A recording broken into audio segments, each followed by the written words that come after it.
We're here to talk about some new enforcement that's going to be going on in the downtown area and some signage that was put up. So I'm going to hand it over to Mayor Tim Keller to kind of explain that further.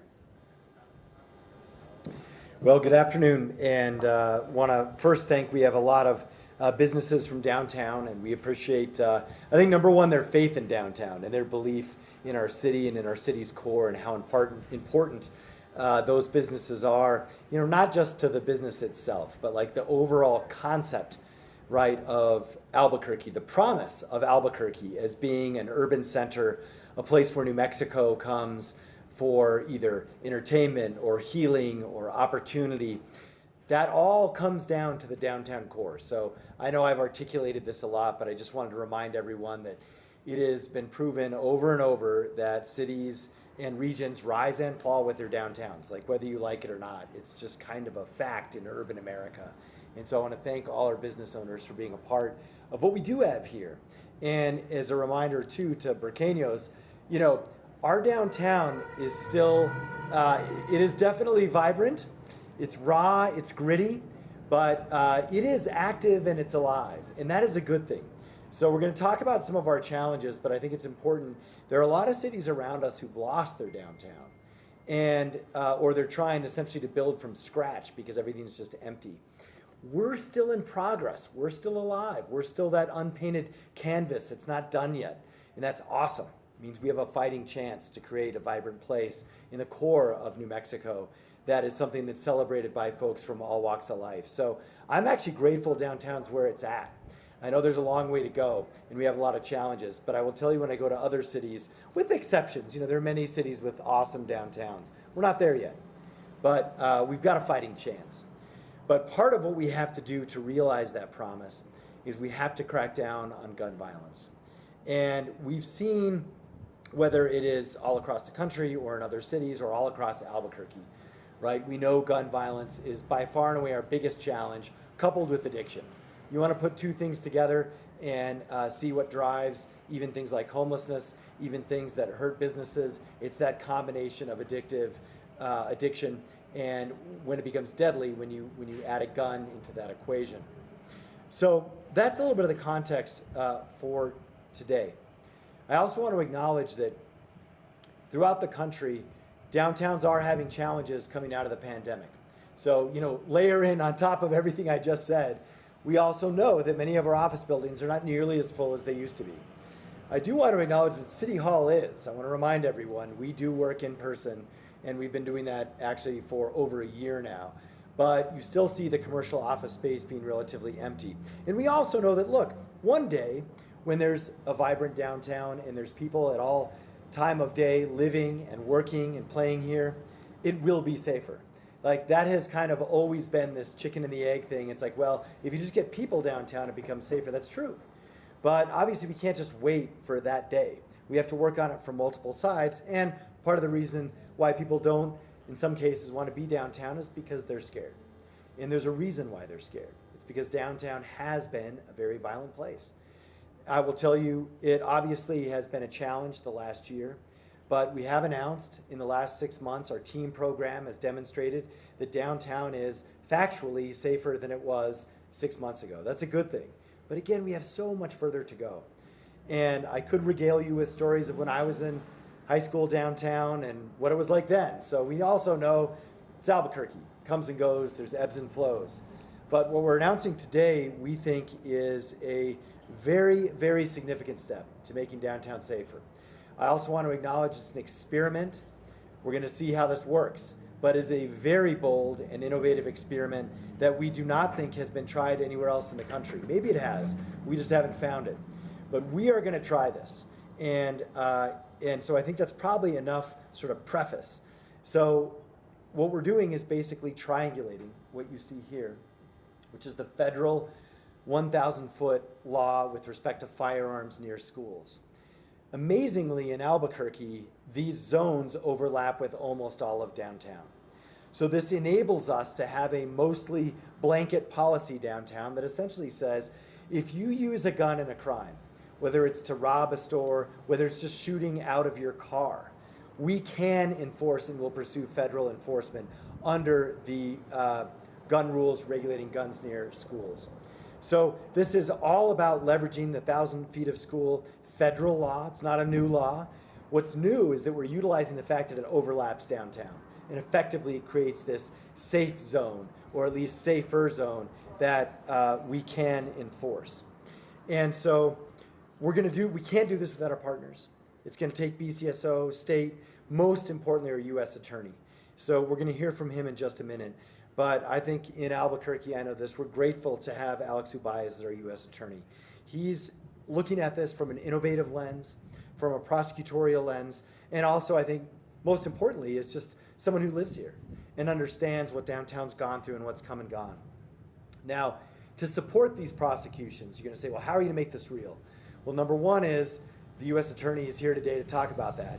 But on the APD side, what the chief is going to go over is we are going to be able to utilize things like our additional lighting, things like the hundreds of cameras that are now watching downtown, and our downtown team project, which means that often on the weekends there are undercover officers, even in your bars and in your restaurants and in your parking lots. And so when we put all this together, we believe we're also going to catch you, and then we're going to prosecute you, and we're going to get you off the street if you use a gun downtown. So what we are starting to put up, and we're going to be phasing this in over the summer, is these notices. You'll recognize these. These are the same notices that we've put up in City Hall because it also happens to be within 1,000 feet of a school.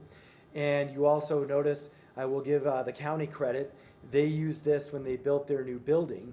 And their city attorney, Kenny Martinez, credit to him for sort of connecting the dots on this for that county facility. And when we saw that, we said, hey, why don't we just do this with respect to all of downtown? So we appreciate the inspiration and the initial legal work that the county did on this. So these are now going to be all over downtown. And we're going to walk you through how this is going to work.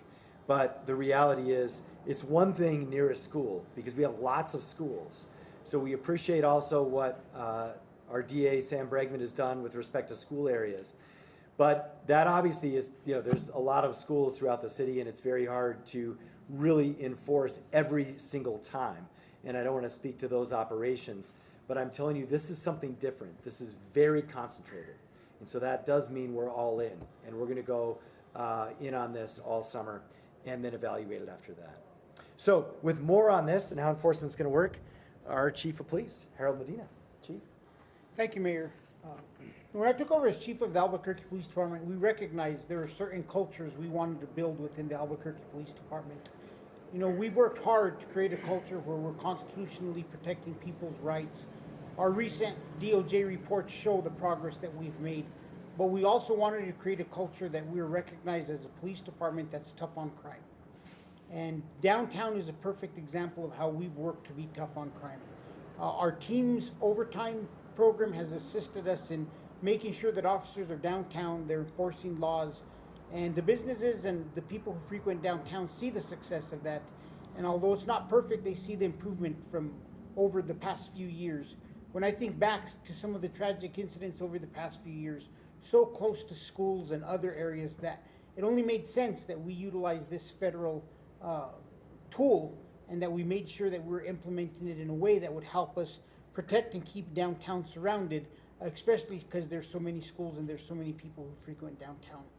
So what we're going to be working on is ensuring that any individual who commits a crime downtown with a firearm, that case is referred to federally for the U.S. Attorney's Office. And some people may look at it and say, well, how's that going to assist us, or what's going to be different from this than charging somebody the way you typically do now under state law? Well, the problem is with state law is they're very weak in a lot of areas, and one of those areas that they're weak is the fact that negligent use of a firearm is just a misdemeanor. So right now, around the corner, we could have an individual who retrieves a firearm from their waistband, discharges that firearm 5 times.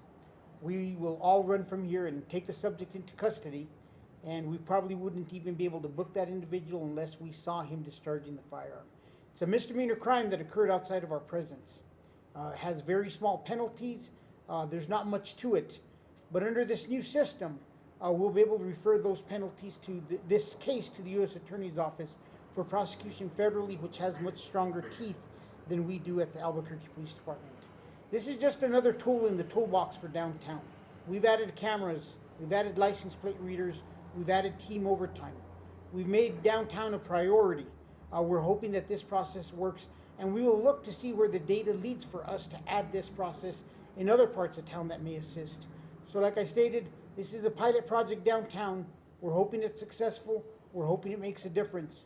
We're hoping that we could grow this program to other parts of Albuquerque, and above all, we hope that this will assist us in sending a deterrence to those individuals who come downtown armed with a firearm to begin with, looking to cause some kind of havoc. And after a night of drinking, many times we end up seeing the results of the poor decisions that they've made throughout time. So hopefully this will prevent them and stop them from bringing the guns downtown to begin with, because they know the penalties that are going to be associated with committing a crime with them. Thank you. Thanks, Joanna. You're so far away. Yeah, so before we introduce our next speaker too, let's also just, I want to acknowledge, remember, we also have a full-time patrol here in the downtown substation that we opened just a couple of blocks away. So as Chief mentioned, part of all of this, we think in aggregate is truly going to make a difference. But I think one of the challenges in general in New Mexico and in America has been this, sort of usage for any purposes of a firearm in public. And so we're fortunate to have a U.S. attorney who understands this.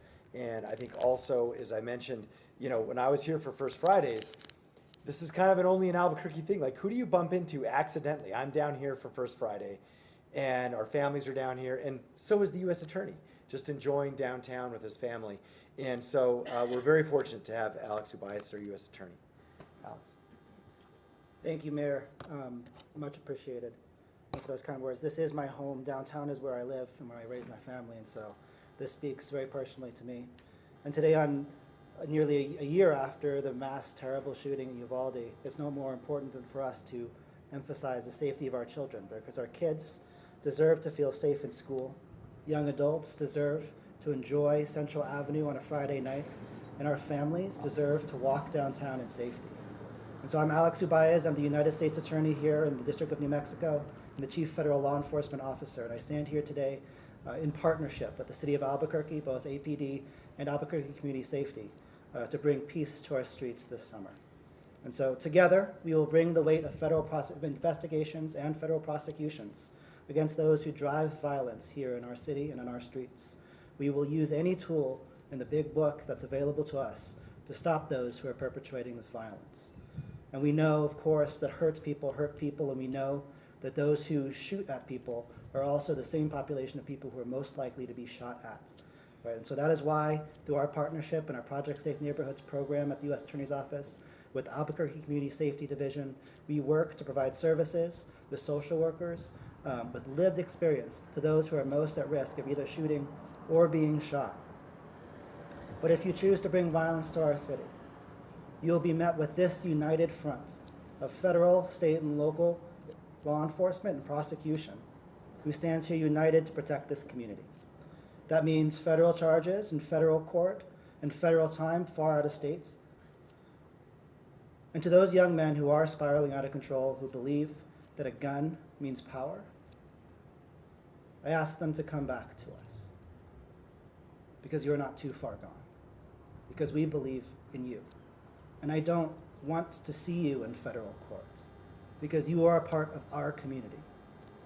You deserve to be safe, you deserve to live, and you deserve to be free. But the shooting has to stop. And so we will help you if you let us, and we will stop you if you make us. Thank you.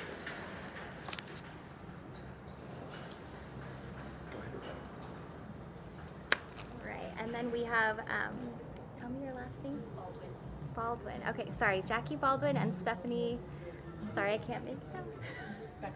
Becker, thank you, from Amy Beal and Siembra High School. I'm happy to. Thank you so much. Amy Beal High School is down at 4th and Gold. We've been down there since the early 2000s. I've been going to work for 14 years downtown and have seen the ebbs and flows that Mayor Keller references. And it's exciting to imagine us emerging from COVID and growing and coming back to where we were pre-COVID. And as a leader of a school, I'm incredibly grateful that we can have some sort of program or project in place. I'm excited for the pilot that you all are beginning, so that our kids can be safe and all of our downtown can be safe. We'd love to see gun violence ended. And so in partnership with all of you guys, we're happy to let you use our cameras if you need them and support anything we can to make this effort successful. Jackie? Thank you, Steph. My name is Jackie Baldwin, and I am an advocate for young people in the city of Albuquerque, and I'm an education leader here as well. I'm the executive director of Siembra. Siembra has 3 buildings right here in the heart of downtown, right on Central Avenue. We serve about 325 young people every single day. And this is such a heavy topic because what happened just a month ago is we lost a young person to gun violence. And this was the 6th young person that we have lost to gun violence since we have opened our doors in 2016. So I'm happy to be here. I want to thank the mayor because there's a lot of happy work that happens in working with young people. The mayor was just at our graduation ceremony last week in which we graduated 60 young people and he was our keynote. So lots to celebrate, but lots to work on. So happy to be a part of this. Thank you. Thanks. Okay. I think Rebecca. Anyone have any questions? Peter? Sure. So I can almost hear you saying you got to start somewhere here, but why not expand this to Washington Middle School, Dolores Gonzalez? I don't know, you're doing a rainforest building counts under this federal statute. I'm not quite sure. Why this particular set and not more? Well, remember there was an announcement a while back. I don't want to speak for other folks, right? But APS is basically working on that. I know with partners and so forth. So I think that's kind of the plan. But as I mentioned, like there's a lot. I mean, I want to say there's 78 schools or 119. I forget the exact number. The issue here is the zones overlap, and so it's just a different. We're able to actually have a area or region or zone, right, where we can work on this in a concentrated way. So, but you certainly, I would ask APS. I mean, this is the short answer, but I don't know if you want to add to that. You know, one of the things I'll bring up is like this is a very, this is a lot of work that's going into this. Right now, if you look out there, we've had to put signage in every feasible place where somebody could enter downtown because one of the burdens of proof that we have to bring to the U.S. Attorney's Office in order to prosecute this case is that the individual was knowingly in a school zone. So we've had to create a lot of signage. I think there's 42 signs that we've put up in this small area. So we would have to do that to every school across of APS with every entrance. 1,000 feet of it. Yeah. Within 1,000 feet of it. So this is a mass project. I think it would take a lot of different funding, not only for the Albuquerque Police Department, but for other entities. The U.S. Attorney's Office would have to be able to carry a caseload, and Alex can touch on that. So like we stated at the very beginning, this is a pilot project. If this pilot project is successful, much like we spoke about yesterday, we'll be adding more intersections. If this is successful, we will look to see if there's other areas where the data is asking us to add this project to. So time will tell how this will grow. Its success will dictate how much we're able to grow this program. And we're always looking with our eyes open to see how we could improve different parts of the city. And Chief, for you, real quick, so there's these zones will encompass a lot of private residences, and I understand there's an exception in statute for that. What advice would you have for gun owners who live within this zone, particularly in terms of transporting legally back and forth to their residences and the fire? Be familiar with the federal guidelines. They're very clear about how you can legally transfer your firearm to and from your residence through public property. Also be well aware of the fact that, this isn't meant, and the U.S. Attorney's Office doesn't have the potential to prosecute every single case we bring forward. They're going to have some kind of filtering process. So I think the U.S. Attorney could talk about that a little bit more also later if necessary. But if you're not committing a crime to begin with, it's very unlikely that it's going to have a huge impact on you. And our goal is those individuals who come here and commit a crime, and like the one I described earlier where we had a misdemeanor in the past, we now have a federal charge that has real teeth in it, and that you're probably not going to be released on your own reconnaissance.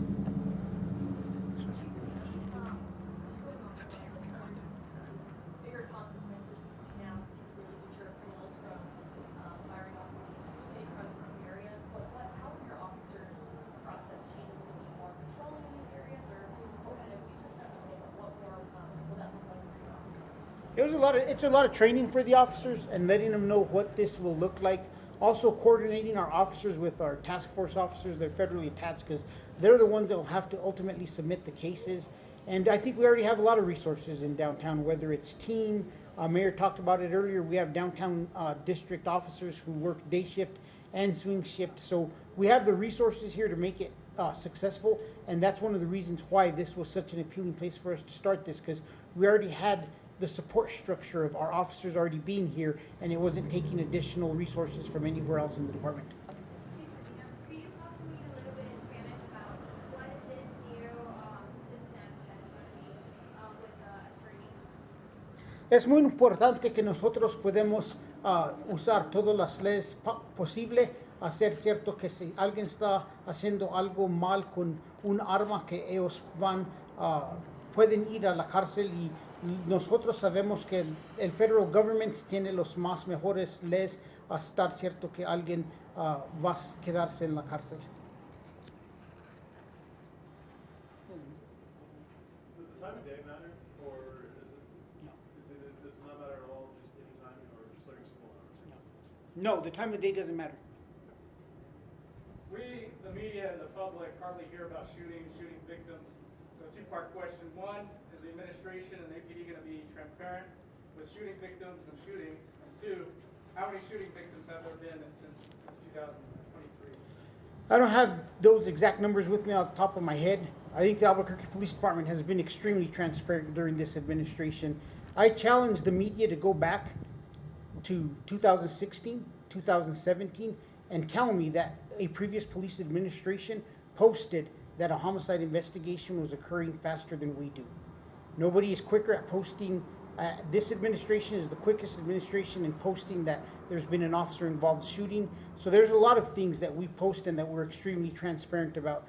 And it's funny because we bring up this question, and I recently sat down with several different media outlets, and the number one thing that the media tells me that they appreciate from this administration is how transparent I have been as a police chief, and how I have taken ownership of a lot of incidents that have occurred within this city.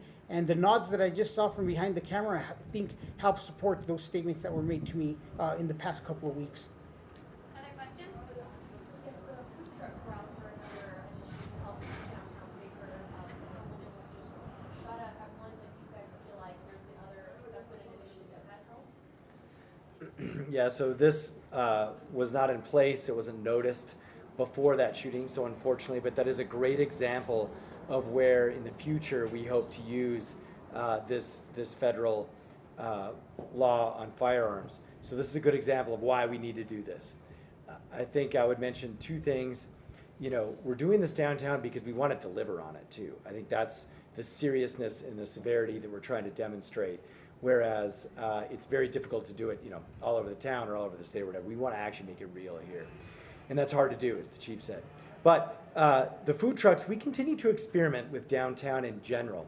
So what you're seeing is each week we're working with the businesses, and we're also working with the food trucks, and we're working with the Main Street folks who put on First Friday, and we're just trying to tweak things so they're better every week.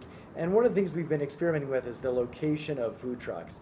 And I think what we've settled, we tried the sort of food truck rodeo, we tried food trucks on Central and all different things.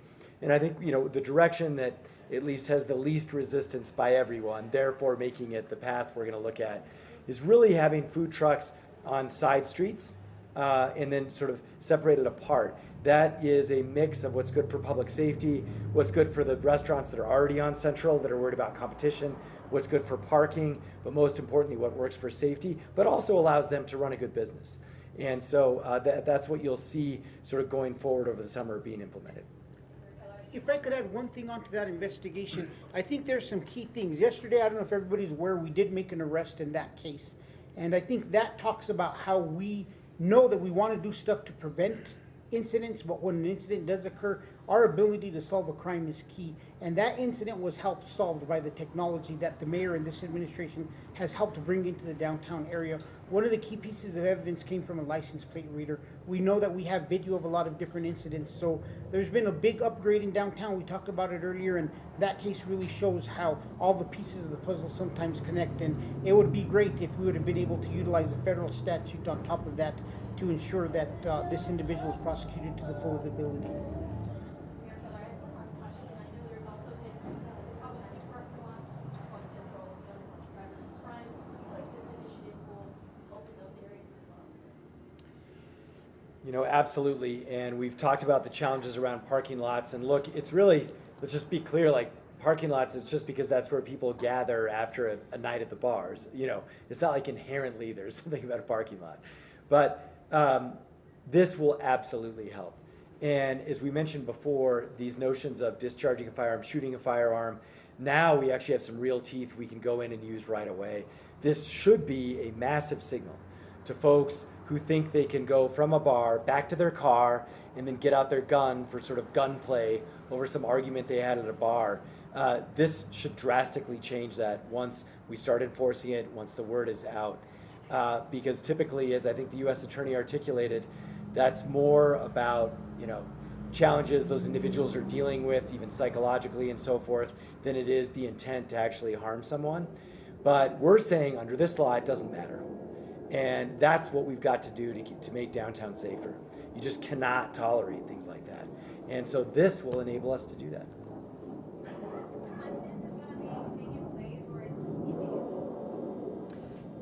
Do you want Spanish or English? Go ahead. Now, Ya, vamos a comenzar ahora. Ahora cuando todos los signs están en los lugares que tienen a estar. dang it, this is the first Spanish question I could have answered. Now I'm good. I don't want to try. Chief, quick question for you. You mentioned this was a pilot program in downtown. If the department sees success in this area, will this be something they would consider fanning out to other parts of the city as well? You know, it's not just going to be an immediate fan out to the rest of the parts of the city. I mean, we got to sit down. We got to respect our partners. Everybody has limitations, number of prosecutors, and what we could accomplish. So I think the next step would be looking at our data, looking to see if there's another key area of town where we're having an uptick in shootings, where we've seen a trend over several years of shootings that not only occur, but some of the shootings we've seen downtown actually happen during daytime hours when school was in session. So at that point in time, if we find another location that suits well and that we think we could take another step and the resources allow us, of course, we want to implement that new program out there also. And one other thing, the city did print off these window decals, so we will have these at here's what they actually look like. We'll have these at the Downtown Public Safety Center on 3rd and Central for the businesses, 4th and Central, my apologies, for folks can pick these up. Have these for you guys too. So, yeah, and I think the last thing that I would just share is, well, the last two things I would share is, look, we do know, we're very interested in how this is going to work, obviously from like a gun violence policy perspective. You know, we don't know what other cities have in terms of overlapping school zones. We don't know, even in Albuquerque, you know, we haven't done some massive analysis on where this might occur. But obviously in the gun violence policy world, there, you know, are amendments that we obviously have to respect and follow and so forth. But there's also state laws, and in New Mexico, as you may know, municipalities are not allowed to create their own gun laws. And so we understand that, and it's for the courts to decide where that boundary is and so forth. This idea, though, is different. You know, we'll see if there's lawsuits and so forth, but I think we're all pretty firm on the federal law is what it is. And so we do have a high degree of confidence that this is an effective way from a policy perspective to actually look at this issue. And that is really the policy innovation behind this. And so we'll see where it goes. But we're going to test it out right here in Albuquerque, New Mexico. So with that, I want to thank everyone for coming. And again, especially our business folks and our schools. And I think as was mentioned by our principals, people don't even really realize, but when you add all this up, there are 1,000 kids going to school downtown. 1,000 kids every day. And a lot of them, by the way, have summer programs and things of this nature too, after school programs. So I want you to remember fundamentally what this is based on is true. This is about our children, and it's about a safe environment where they can go to school. With that, thank you very much.